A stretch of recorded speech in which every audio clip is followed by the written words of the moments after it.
Good morning to all of you. कैसे हैं आप लोग? आई होप अच्छे होंगे, स्वस्थ होंगे, मस्त होंगे और आप लोगों की पढ़ाई भी अच्छे से चल रही होगी। जैसा कि आपको पता है, पिछले वीडियो में हम लोगों ने डिस्कस किया था एक्सरसाइज 4.2।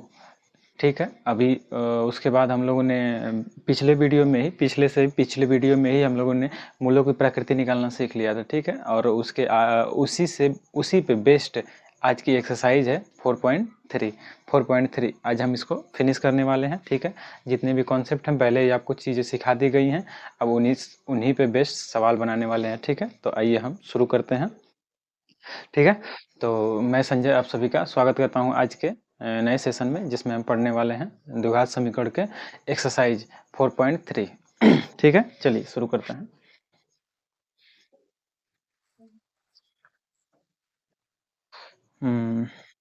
हो गया था ये, जिसमें हम लोग बात करेंगे मूलों की प्रकृति निकालना और मूलों की प्रकृति कैसी है।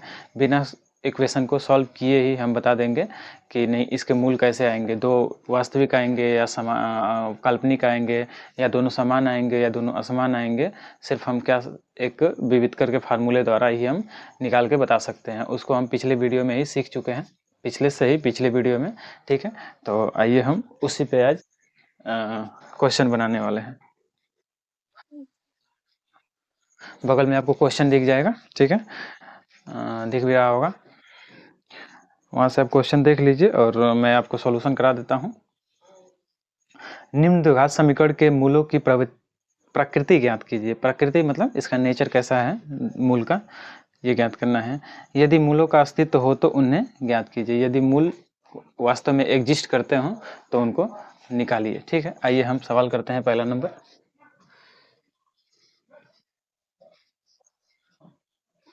क्वेश्चन नंबर फर्स्ट का है। पहला नंबर क्या बोल रहा है ये?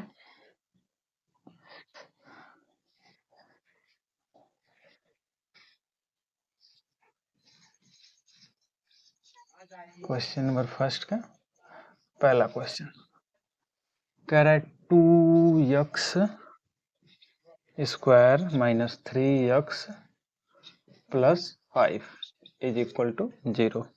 इस तरीके से आपका एक द्विघात समीकरण दिया है, इसका हम मूल निकालते हैं। ठीक है, चलो आओ शुरू करते हैं इसको। ठीक है, आइए जरा तो चलिए इसकी प्रकृति निकालना है। प्रकृति निकालने के लिए मैं आपको विविधकर का एक फार्मूला बताया था, डिस्क्रिमिनेशन के लिए, डिस्क्रिमिनेंट निकालने के लिए। आप जानते हैं d इक्वल टू क्या होता है, बी स्क्वायर माइनस 4ac, इस तरीके से होता है, पता है आपको। चलिए, तो यहाँ से हम तुलना करते हैं जी, इस इक्वेशन की तुलना करते हैं। A x square plus b x plus c बराबर 0 से तुलना करने पर, तुलना करने पर कर लेते हैं तुलना। चलिए, यहाँ से ए का वैल्यू हमको मिल जाएगा 2, बी का वैल्यू मिल जाएगा -3 और सी का वैल्यू मिल जाएगा 5, इस तरीके से मिलेगा। चलो, तो अब हम लगाते हैं d equal to B square minus 4ac। चलो, तो d का वैल्यू हम निकालेंगे। v का वैल्यू देखो, तो b का वैल्यू क्या है, -3 है तो -3 रखेंगे। अब b का स्क्वायर है तो 3 का स्क्वायर कर देंगे। -4 है, 4 कर दिए। a का वैल्यू कितना है, 2 है तो 2 लिख दिए। और c का वैल्यू कितना है, 5 है, 5 लिख दिया। ओके, बस मैंने क्या किया, वैल्यू को पुट किया है। ठीक है, देखिए जरा तो, फिर आगे हम बढ़ते हैं। यहाँ पे -3 का स्क्वायर करेंगे, क्या आ जाएगा, 9 आ जाएगा। ओवरऑल 9 आ जाएगा। -4 में 2 का ऐड करेंगे, 8 हो जाएगा। 8 में 5 का करेंगे तो 40 हो जाएगा। ओके, तो वहाँ से डी का वैल्यू हमको मिल गया क्या, -31। 40 में से हम क्या करेंगे, 9 को निकाल देंगे तो 31 बचेगा। ठीक है, तो यहाँ से हम डी का वैल्यू देख रहे हैं, जो क्या आ रहा है, डी का वैल्यू कम है। किससे, 0 से कम है। आपको याद होगा जब मैंने मूलों की प्रकृति बताया था, वहाँ पे जब मैं बताया था तो आपको 3 तरीके से बताया था कि यदि मूलों की प्रकृति में d जो डिस्क्रिमिनेंट है, यदि d का वैल्यू अगर 0 से कम रहता है तो कोई वास्तविक मूल नहीं रहता है। अगर 0 के बराबर रहेगा तो 2 मूल रहेगा, दोनों बराबर रहेगा।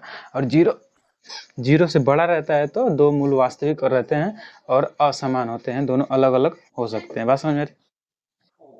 ठीक है, तो आगे हम डिस्कस करते हैं। तो इसके 2 मूल होंगे, तो इससे ये पता चल रहा है कि 2 मूल वास्तविक होंगे। मूल की प्रकृति,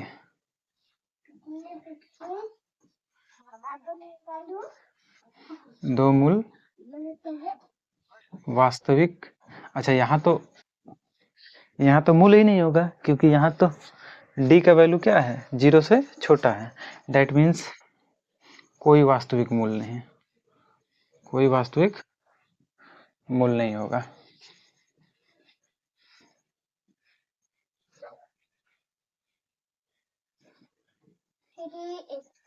3 वास्तविक, कोई वास्तविक मूल नहीं होगा, कोई वास्तविक मूल नहीं होगा। ठीक है, मतलब अगर इसमें मूल एग्जिस्ट करता है, ये वास्तविक रहता है, तब हम उसको निकालते हैं।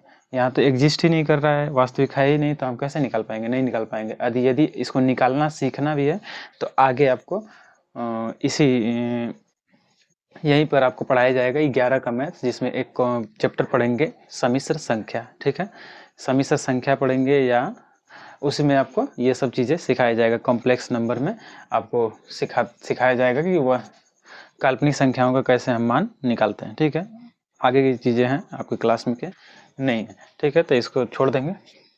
अब दूसरा देख लेते हैं। दूसरा क्वेश्चन है,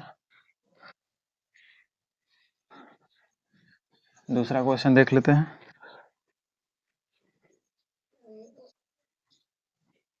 चलो, दूसरा क्वेश्चन है 3x² माइनस 4√3 x प्लस 4 बराबर 0। ओके, ये आपका द्विघात समीकरण है।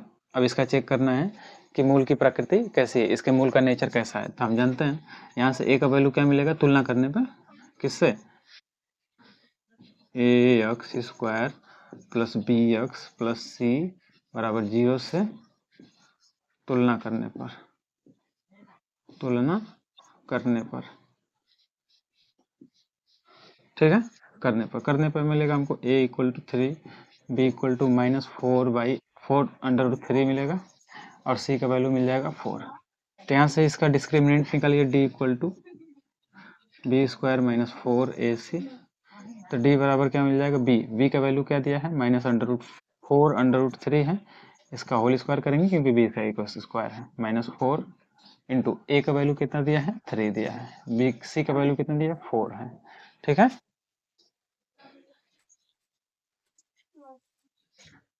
c का वैल्यू 4 है।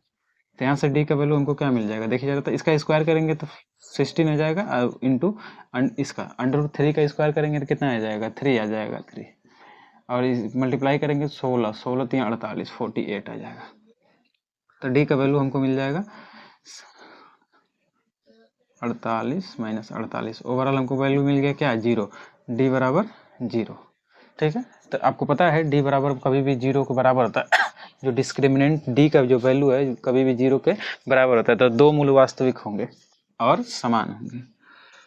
तो इसके मूल का नेचर कैसा हो गया, 2 मूल वास्तविक,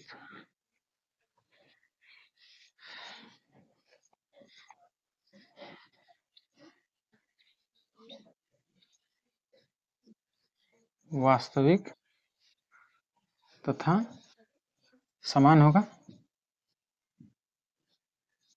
समान होगा। ठीक है, अब इसका कह रहा है अगर एग्जिस्ट कर रहा है, ये तो एग्जिस्ट कर रहा है, तो इसका मान हमको निकालना पड़ेगा, इसका वैल्यू हमको निकालना पड़ेगा। ओके, चलो, तो आप जानते हैं इसका वैल्यू निकालने का 2 तरीके हैं, या तो इसको गुणनखंड विधि से हल कर लीजिए, निकाल लीजिए, या तो श्रीधराचार्य नियम से निकाल लीजिए। गुणनखंड विधि या वर्गमूल विधि से निकाल सकते हैं। वर्गमूल एक गुणनखंड विधि, एक वर्गमूल। वर्गमूल विधि को श्रीधराचार्य कहते हैं। श्रीधराचार्य में क्या सीखे हम लोग, x equal to -b plus minus √b² minus 4ac upon 2a, इस तरीके से होता है। चलो, हम जानते हैं, देखो जरा, तो आपको याद होगा, तो यही अंदर वाला चीज ही तो d है, d का वैल्यू, यही अंदर वाला चीज क्या है, d है। तो d का वैल्यू हम कितना निकाले हैं, 0 निकाले, तो यहाँ पे 0 रख देंगे। ठीक है, निकालिए जरा।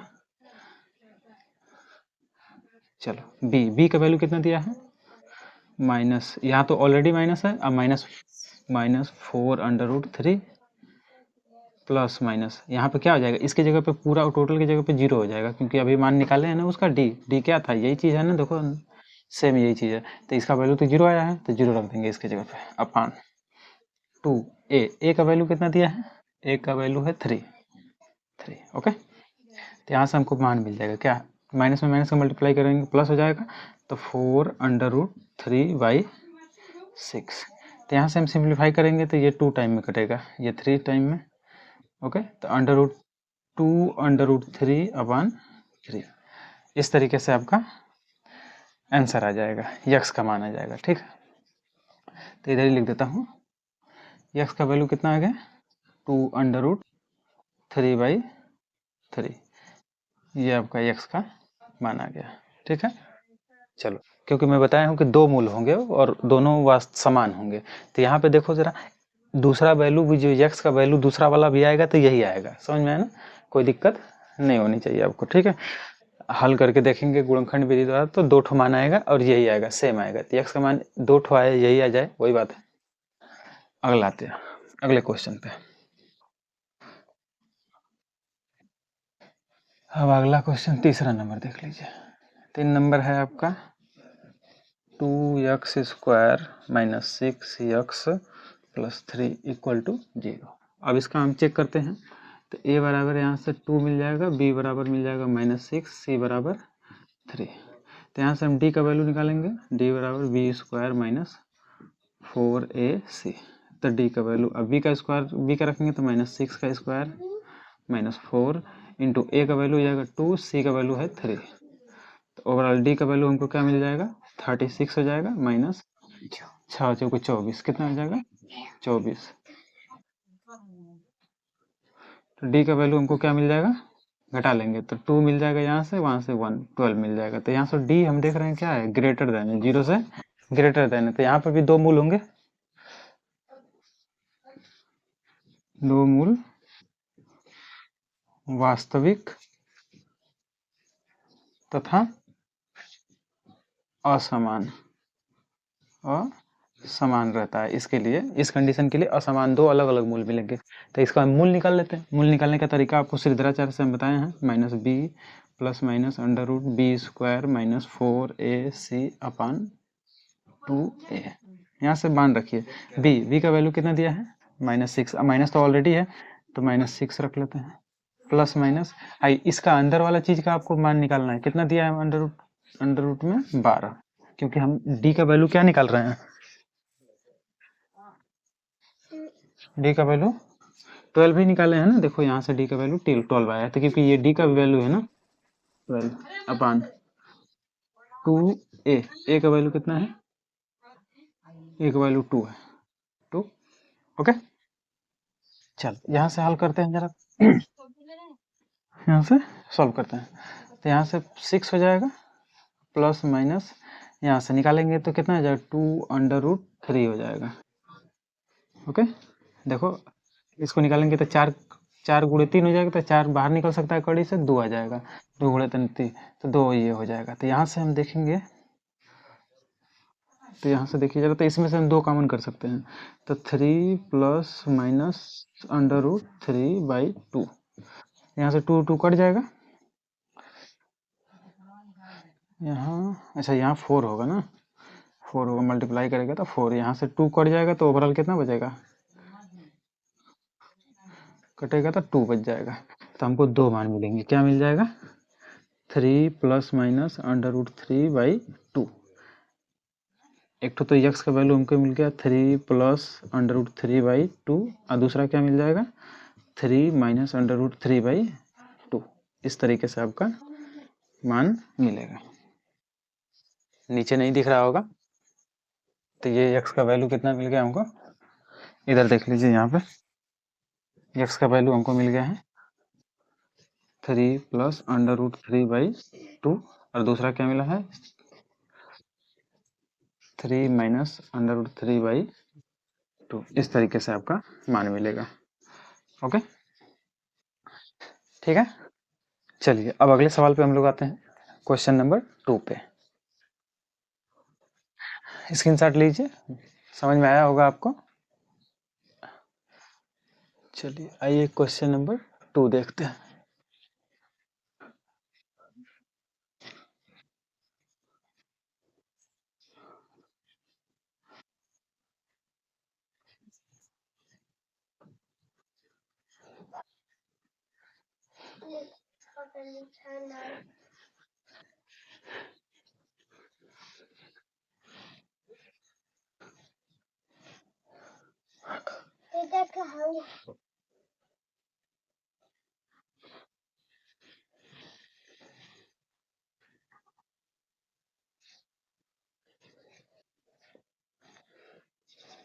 क्वेश्चन नंबर 2 क्या बोल रहा है, निम्न प्रत्येक द्विघात समीकरण में k का ऐसा मान ज्ञात कीजिए कि उसके 2 बराबर मूल हो। ठीक है, 2 बराबर मूल हो। तब इक्वेशन पहला दे दिया आपको 2x square plus k x plus 3 equal to 0। ठीक है, चलो तो यहाँ से a का वैल्यू हम निकालेंगे, 2 मिल जाएगा, b का वैल्यू k मिल जाएगा और c का वैल्यू 3 मिल जाएगा। इस तरीके से मिलेगा। हमसे कहा है कि इस तरीके से ज्ञात करना है कि उसके 2 बराबर मूल हो। 2 बराबर मूल के लिए d बराबर 0 होता है, 0 होता है। ठीक है, क्योंकि आपको याद होगा कि जब मूल बराबर रहते हैं, 2 मूल रहता है वास्तविक और बराबर रहता है तो d का मान क्या आता है, 0 आता है। 0 d का मान 0 आता है। ठीक है, तो यहाँ पे हम क्या करेंगे, d का मान, d का वैल्यू आपको पता है, d का वैल्यू कितना आता है, b स्क्वायर माइनस 4ac बराबर 0। ठीक है, तो अब b का मान रखते हैं, b का मान क्या है, k, तो k का स्क्वायर करना पड़ेगा माइनस 4 इंटू a का मान 2 है, c का मान क्या है 3 है, इक्वल टू 0। यहाँ से के स्क्वायर मिल जाएगा माइनस, इसका मल्टीप्लाई कर देंगे तो कितना हो जाएगा 24 इक्वल टू 0। तो यहाँ से के स्क्वायर इक्वल टू कितना मिल जाएगा 24। के का वैल्यू मिल जाएगा अंडर रूट 24। तो यहाँ से के का मान मिल जाएगा प्लस माइनस, तो 2 अंडर रूट 6 मिल जाएगा। क्यों, क्योंकि आप जानते हैं 24 को हम ऐसे लिख सकते हैं ना, 4 गुणे 6। तो 4 को हम कौड़ी से बाहर निकालेंगे तो क्या आ जाएगा, 2 आ जाएगा, आई कौड़ी में 6 रहेगा ये अंदर। ठीक है, यहाँ से के का मान हम ये चीज़ लेंगे। ठीक है, एकदम आसान है, कोई दिक्कत नहीं होनी चाहिए। ठीक, आइए अगला क्वेश्चन देखते हैं। दूसरा नंबर क्या बोल रहा है के यक्स ब्रैकेट में X minus 2 plus 6 equal to 0।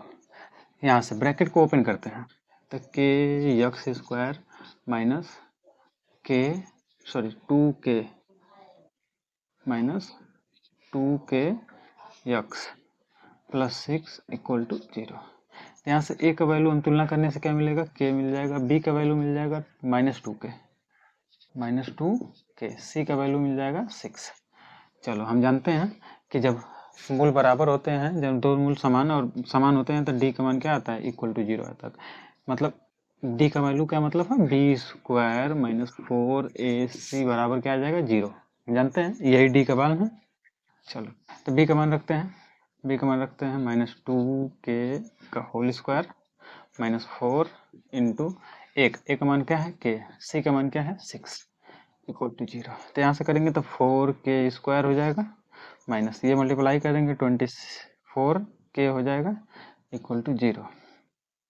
तो यहाँ से हम देखेंगे तो k का मान क्या मिल जाएगा, यहाँ से कॉमन कर लेते हैं, 4k कॉमन कर लेते हैं तो कितना मिल जाएगा, k माइनस 6 मिल जाएगा इक्वल टू 0। तो यहाँ से 2 मान मिलेगा, 4k बराबर 0 एक ठो मिल जाएगा और दूसरा मिल जाएगा k माइनस 6 इक्वल टू 0। तो k का मान एक ठो मिल जाएगा 0 और दूसरा मिल जाएगा k का वैल्यू 6। ये हो जाएगा आपका, दोनों हो सकता है। ठीक है, दोनों। चलिए 3 नंबर देख लेते हैं, क्वेश्चन नंबर 3। अच्छा क्वेश्चन नंबर 3 इधर ही देख लेते हैं साइड में। क्या एक ऐसी आम की बगिया बनाना संभव है जिसकी लंबाई चौड़ाई से दोगुनी हो, उसका क्षेत्रफल 800 मीटर हो? यदि है तो उसकी लंबाई और चौड़ाई ज्ञात कीजिए। तो मान लेते हैं, माना क्वेश्चन नंबर क्या है, क्वेश्चन नंबर 3 है ना, 3। माना ऐसे सवाल में, स्टेटमेंट वाइज सवाल में ध्यान रखेंगे, जो आपसे कह रहा है लंबाई चौड़ाई से दुगुनी है तो चौड़ाई पहले मानेंगे, फिर लंबाई ऑटोमेटिक उसका दुगुना करके निकाल लेंगे। माना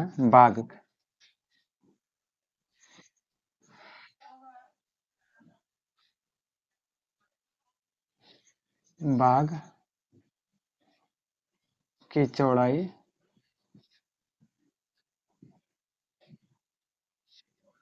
यक्स मीटर है, यक्स मीटर है।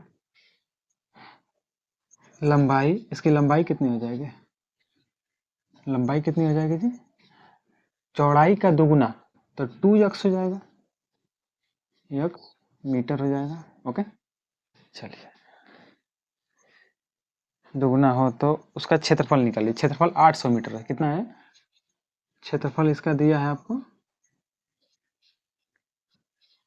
800 मीटर स्क्वायर, इस तरीके से दिया है। तो आइए जरा हम जानते हैं जी क्या होता है। ये बाग कैसा है जिसकी लंबाई और चौड़ाई है, तो वो एक आयताकार बाग है। आयताकार बाग है मतलब उसकी क्षेत्रफल क्या होता है, आयत का क्षेत्रफल, अतः बाग का क्षेत्रफल।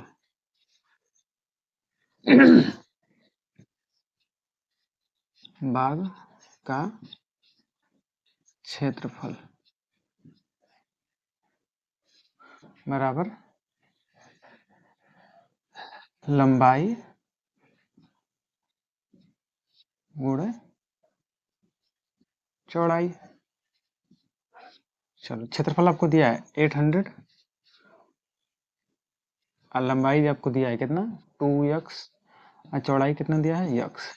तो यहाँ से हम देखेंगे तो 2x स्क्वायर बराबर 800, इस बस इसको इधर कर लिया, इसको इधर कर दिया, ठीक है। तो यहाँ से यक्स स्क्वायर बराबर क्या मिल गया हमको, तो 800/2 मीन्स यक्स स्क्वायर का मान मिल गया हमको 400। तो यहाँ से यक्स का वैल्यू हमको क्या मिल जाएगा जी, √400, ठीक है। तो यहाँ से यक्स का वैल्यू मिल जाएगा +-20, +-20, क्योंकि ये लंबाई है तो माइनस वाला वैल्यू लेंगे ही नहीं, प्लस वाला लेंगे। यक्स का मान ठीक है 20 हो जाएगा। तो इसकी चौड़ाई, चौड़ाई बताओ तो कितनी हो जाएगी जी, चौड़ाई हो जाएगी आपकी 20 मीटर, लंबाई कितनी हो जाएगी, उसकी दुगुना हो जाएगी, 20 मतलब 2 गुणे 20 मतलब 40 मीटर, 40 मीटर। ओके, ठीक है, ये हुआ तीसरा सवाल, नोट कर लीजिए इसको। अब आ जाते हैं क्वेश्चन नंबर 4 पे, आ जाते हैं क्वेश्चन नंबर 4 पे।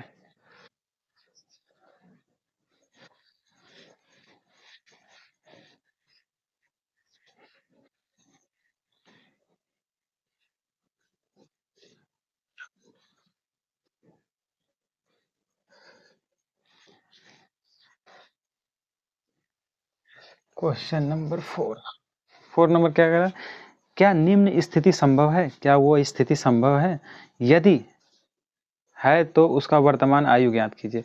दो मित्र की आयु का योग 20 है, 4 वर्ष पूर्व उनकी आयु वर्षों में गुणनफल इतना था, ठीक है। माना माना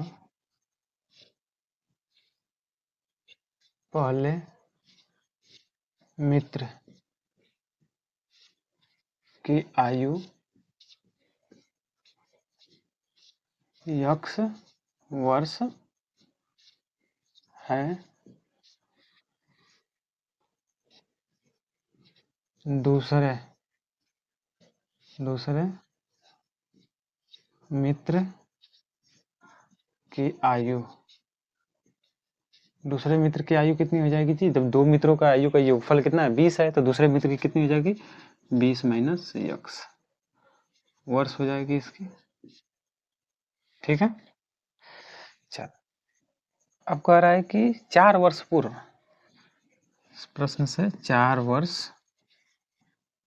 पूर्व, 4 वर्ष पूर्व, 4 वर्ष पूर्व, इसकी भी तो आयु 4 वर्ष कम की जाएगी, इसकी भी आयु 4 वर्ष कम की जाएगी। ठीक है, 4 वर्ष पूर्व पहले मित्र की आयु, पहले मित्र की आयु कितना हो जाएगी, यक्स माइनस 4 वर्ष रही होगी। दूसरे मित्र की,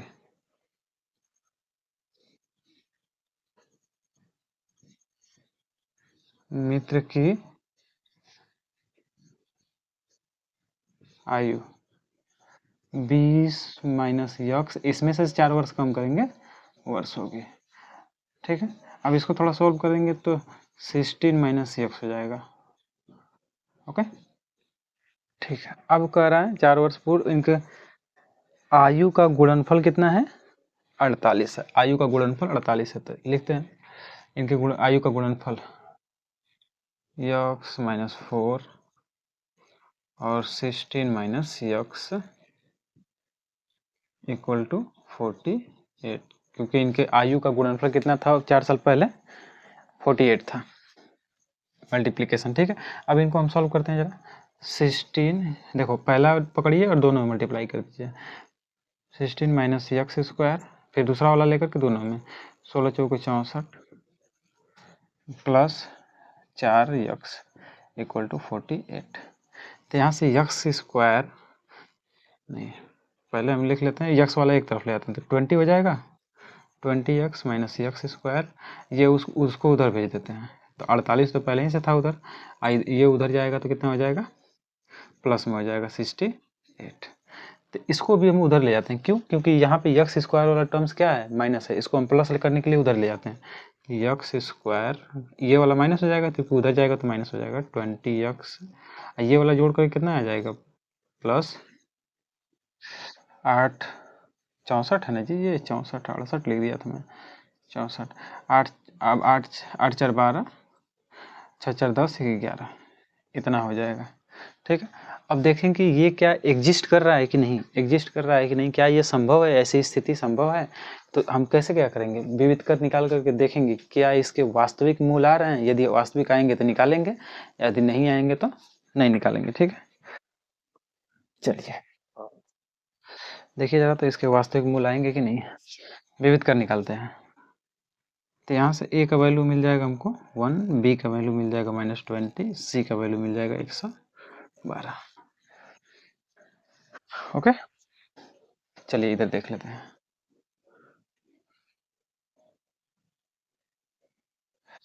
तो B square minus 4ac, D का मान है, ये किसका मान है, डी का, डी बराबर बी स्क्वायर माइनस 4ac। तो डी का वैल्यू निकालते हैं, तो बी का मान दिया है 20, -20 का स्क्वायर माइनस 4 इंटू ए का मान कितना है 1, और सी का मान कितना है 112। तो 1 देखेंगे तो 400 आ जाएगा, ये माइनस ये करेंगे तो 4 2 जा 8, 4 1 जा 4, 4 1 जा 4। तो यहाँ से देखेंगे तो डी का वैल्यू जो आएगा क्या आ जाएगा, -48। तो यहाँ से देख रहे हैं हम क्या मिल रहा है, डी का जो मान है छोटा है, किससे, 0 से छोटा है, डी का मान 0 से छोटा है।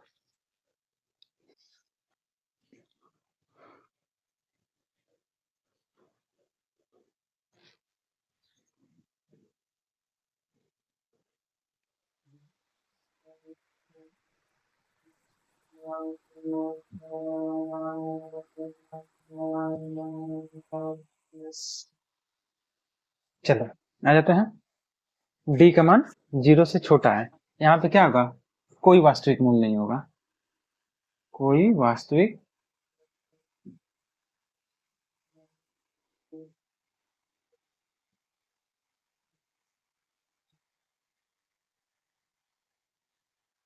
मूल नहीं है, कोई वास्तविक मूल नहीं। ठीक है, अब जब वास्तविक मूल है ही नहीं तो हम हल कैसे करेंगे, क्या ही हल करके कर पाएंगे, निकाल ही नहीं पाएंगे। ठीक है, चलिए तो आगे बढ़ते हैं, 5 नंबर पे लास्ट क्वेश्चन है ये।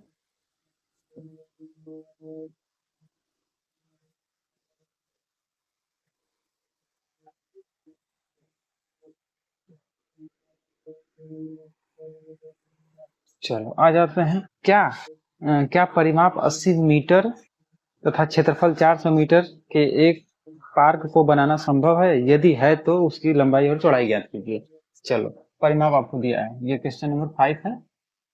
परिमाप आपको दिया है, परिमाप कितना दिया है? 80 मीटर दिया है। ओके, इसका क्षेत्रफल भी दिया है आपको, क्षेत्रफल भी दिया है 400 मीटर स्क्वायर। ठीक है, पार्क बनाना संभव है। चलो तो मान लेते हैं परिमाप है ना, आप जानते हैं पार्क बनेगा तो ऐसे बनेगा। तो परिमाप, परिमाप क्या होता है जी? आप जानते हैं परिमाप, परिमाप बराबर, परिमाप बराबर आयत का परिमाप बराबर दो गुणे लंबाई, लंबाई लंबाई धन चौड़ाई, ऐसे होता है। चलो परिमाप दिया है आपको 880 होगी 2, और लंबाई, लंबाई आपको पता नहीं है, चौड़ाई भी नहीं पता है, लिख लेते हैं ऐसे ही। ठीक है, तो ये इधर आएगा तो कितना आ जाएगा? 80/2 बराबर लंबाई प्लस चौड़ाई। ठीक है, देखो लंबाई और चौड़ाई का योगफल कितना दिया है? 80 दिया है, सॉरी 40 दिया है, 40 आएगा ना बोले, लंबाई प्लस चौड़ाई, लंबाई और चौड़ाई का मान कितना दिया है? 40 दिया है।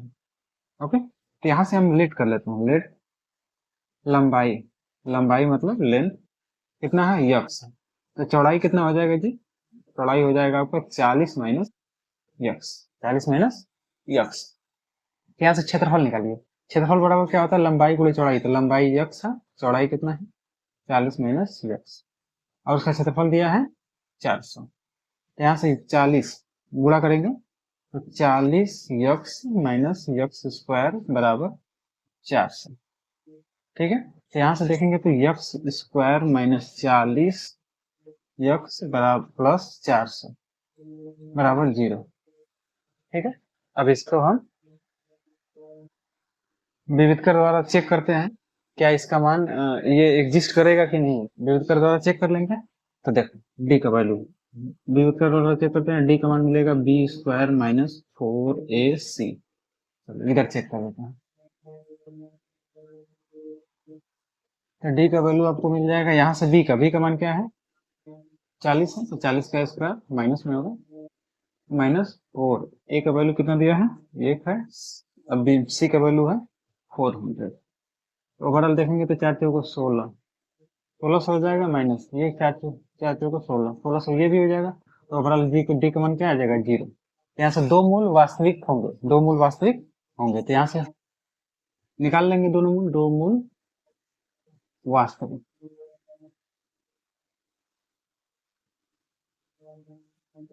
वास्तविक होंगे और समान भी होंगे, समान होंगे। चलो तो निकालते हैं मूलों को, तो यक्स बराबर आप जानते हैं minus B plus minus under root B square minus 4ac/2a।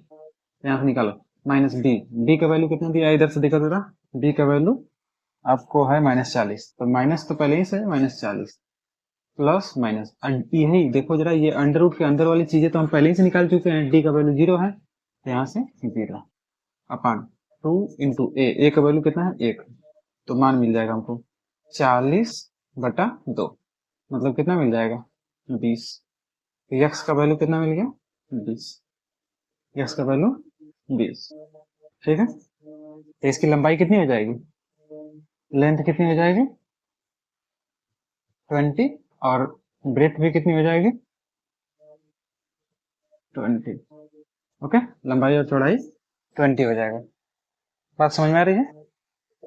ठीक है, तो यहाँ से आपका ये चैप्टर हुआ समाप्त। अब हम अगले वीडियो में अगले चैप्टर की तरफ बढ़ेंगे, जिसका नाम है समांतर श्रेणी। ठीक है, आप इसको रिवाइज कर लीजिएगा एक बार, और मैं कुछ क्वेश्चन भी प्रोवाइड करा दूंगा आपको, उसको आप सॉल्व कर लीजिएगा, और आज आप ज़्यादा से ज़्यादा प्रैक्टिस भी हो जाएगी। ठीक है, तब तक के लिए बाय बाय, नमस्कार, और हंसते रहिए, मुस्कुराते रहिए,